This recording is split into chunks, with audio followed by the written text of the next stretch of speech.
This type of injury, like, you don't know. When I wake up, I'll feel, different than the day before. And this is the first time we heard from Caitlin since the team announced on Memorial Day she was dealing with a left quad strain. She would be out for at least 2 weeks. We were told that Clark was not seen in the open portion of practice by reporters who are on the ground there. Just watch and absorb it, and it's the same when, I'm not active too. WNBA is shaken after Caitlin Clark finally dropped her injury update. And it's not what the league wanted to hear. We'll see. It could be a possibility, but I could also not be available for that game too. I think just having good perspective is the best way to approach it. Like, yeah, you can be frustrated and whatnot, but, I think the medical team has done a really good job of, Caitlin Clark's injury update, which was not what the league wanted to hear, has shocked the WNBA. Yeah, I'll be reevaluated this weekend, so I'll miss this weekend's game. But after that, it's, day by day and see how I feel and just kind of turn to the medical staff and what they think. This entire organization depends on one woman, and they have pushed her so hard that she is no longer able to play or save their empty stadia. The terror says it all. I think the medical team has done a really good job of, doing my rehab every single day, staying in a routine, coming in, getting shots up. But more than anything, I think just focusing on being a really good teammate, being there for my teammates. Caitlin Clark finally spoke up, and to our surprise, she isn't returning early. I mean, did we really expect her to play in the WNBA, where she gets essentially beaten up every night like she's in a street fight, and now we're all expected to look startled that she's not returning right away? Been told so far by the team is that this is actually an injury that was separate from the quad tightness issue, as Caitlin Clark described it earlier in the preseason, that she dealt with before. So it's a little bit of interesting situation given that it was the same leg. Know that on May 25th, in the midst of a crucial showdown against the New York Liberty, who are currently leading the field as the team's top player and most valuable face, Clark went down holding her left quad. Apparently, the league didn't think it was a huge concern. Now, Caitlin was asked when she's expected to come back. She told us she would be reevaluated after the weekend. After that, it would be day by day. The Fever are on the road for 2 road games before coming back to Gainbridge Fieldhouse next Saturday. The Fever finally revealed on Memorial Day that she would be out for at least 2 weeks. And then all of a sudden the league began to fall apart as if it were held together by Scotch tape. Clark herself stated that she would miss this weekend's game and that it would be day by day based on how she feels. So don't hold your breath because she isn't putting her career at risk, so the league can continue to take advantage of her while doing nothing to protect her.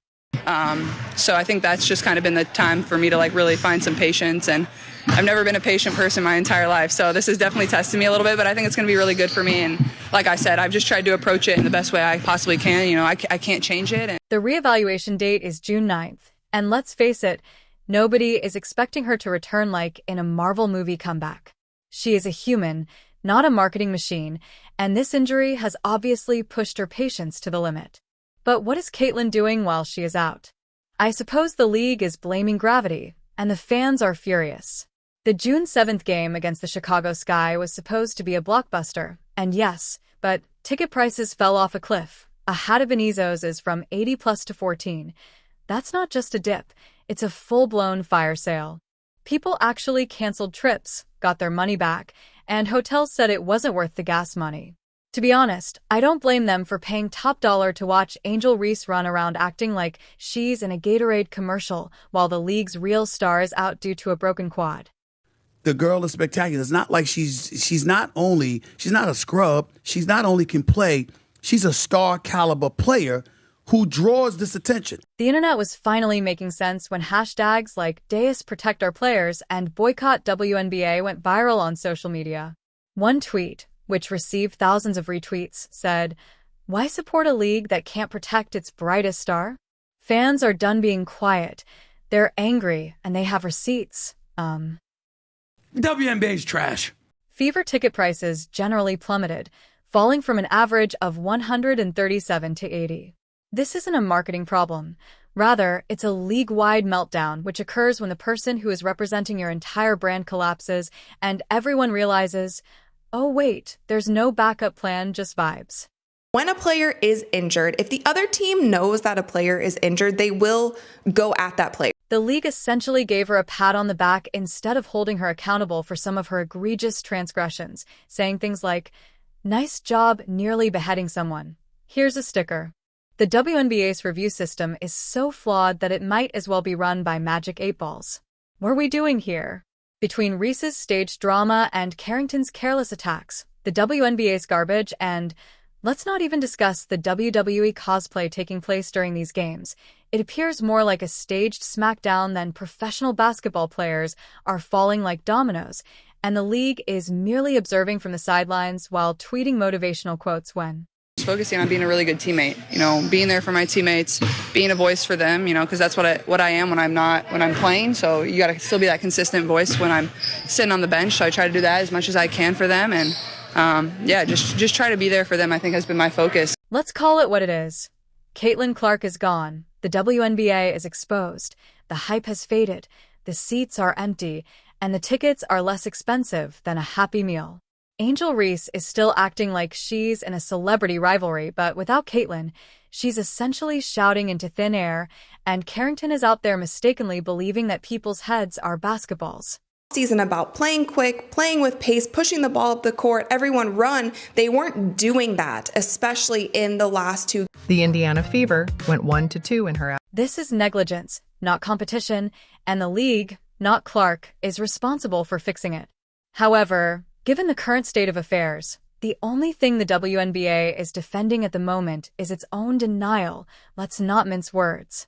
The spectators lost their enthusiasm when Caitlin Clark departed the court, and it seems that the WNBA's whole revenue model collapsed like a manipulated cryptocurrency. Even the popcorn vendors appeared disinterested as the venues began to reverberate like deserted warehouses. Fever, one thing to keep in mind is that this is a sort of situation where the next 2 weeks, luckily for them, the schedule is a little bit playing the Chicago Sky, the Connecticut Sun, who haven't won yet. So they are trying to hold down the fort for now while Caitlin Clark will be out. The Indiana Fever lost 1-2 while she was away, and that one victory wasn't due to some miraculous coaching insight. Rather, it was due to Ari McDonald, a player who was signed on a hardship contract, showed up with no practice, and carried the team as if she had been there the entire season. A lot of you were commenting that she was sick. You could hear it in her voice that she was sick. It seems like at this point, this is the reason why we haven't seen Caitlin at 100%. We haven't seen her as quick as we saw her last season. And believe me when I say that after Clark's injury, social media was a full-blown riot. Like a Christmas tree on fire, fans were ready to burn down the house and demanded stricter officiating, actual protection protocols, and a complete overhaul of how stars are promoted. You would think that after losing your most valuable asset to careless contact, the league might, show some urgency, but no. The WNBA's official position appeared to be, let's hope no one asks questions. Covers up a lot of stuff when you're in the heat of battle, and after the game I had some pain and then got an MRI, and that kind of gave me the result that I didn't want to see, but those type of things don't lie, so yeah. Even Chicago Sky supporters, who were presumably giddy with anticipation for Reese's long-awaited rematch, openly declared they were returning their tickets. One fan even remarked, "If Clark isn't playing, it's not worth it." The Clark effect, which is also a concern for the WNBA, is when you get a ticket to see your own team and decide it isn't worth going since the other team star isn't playing. We haven't seen her as quick as we saw her last season. If you have something going on in your legs, like your legs are actually a huge part of your shooting mechanics, something was thrown off. So if that part of her body was thrown off, it probably threw off the entire mechanics. And let's face it, the statement, "This league is trash without Clark," didn't just happen. People were incensed about dirty plays, missed calls, and the league's public relations team's complete disappearance. It seemed as though the WNBA had hit the mute button on itself. The second accountability was required. Caitlin Clark had been taking a beating for the last year and a half, and it quickly got physical early in this season, man. There was a lot of games. Fans were reposting footage of body slams being used as defense, and pundits were calling it out. It was anarchy, and to make matters worse, the WNBA has too many games that depend on too few players.